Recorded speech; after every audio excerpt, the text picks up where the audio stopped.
Well, we've had a bit of a cloudy couple of days here this weekend, but now we're starting to see just a little bit of the rain coming through. Now, most of that has moved on from our area, but we did have a few light showers that rolled through earlier this morning. Looking around the sky cams this hour, we see here in Grand Island, we've got 68 degrees, a few high and low clouds around the area.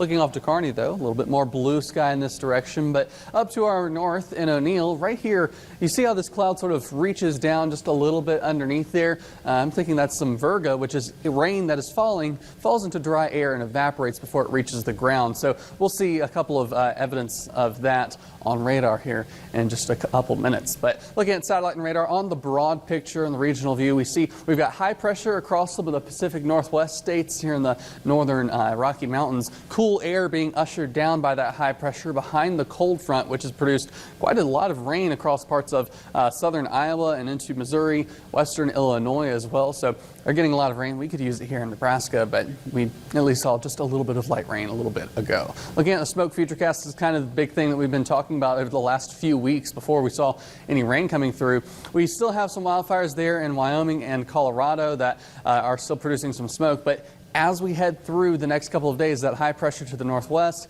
and this cold front that has moved through, we're moving into more of a north-south flow, and it's looking like we're going to clear out all of the rest of the smoke. The gray is good. That's just the background map. Anything blue or higher is the smoke. We don't have anything in the next couple of days, it looks like.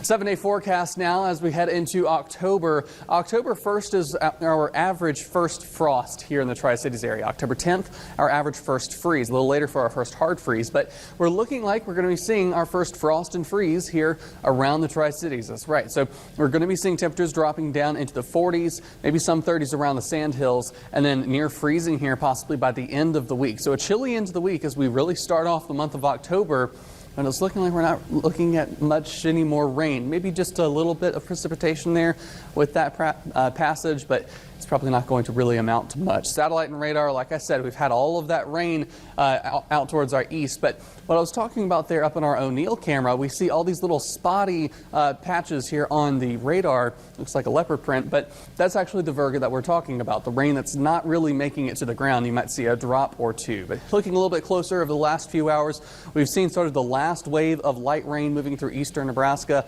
the Lincoln, Lancaster County area, seeing still just a little bit of light showers, but we see here again some wet clouds basically is all it is we've got some wet clouds showing up on radar up towards the Merritt County area as well. Looking through Futurecast, we'll continue to see that flow of those wet clouds rolling through across parts of our northern viewing area. Not going to really amount to much. We continue with the northwestern flow as well through the next day or so. We're going to continue to bring in more of that cool air from the north, so that will help resupply us and keep us on the cooler side around average, if not just a little bit below for most of the time. Looking through our temperatures overnight tonight, we're dropping down into the 40s, also helped by that cold front coming through. We're really starting to see the effects of it. And then maybe some 30s out towards the west, and maybe some places seeing the frost out there again. Forecast highs for tomorrow, though, only in the mid-60s once again before we get to the 70s after a couple of days. Stick around. We'll be right back.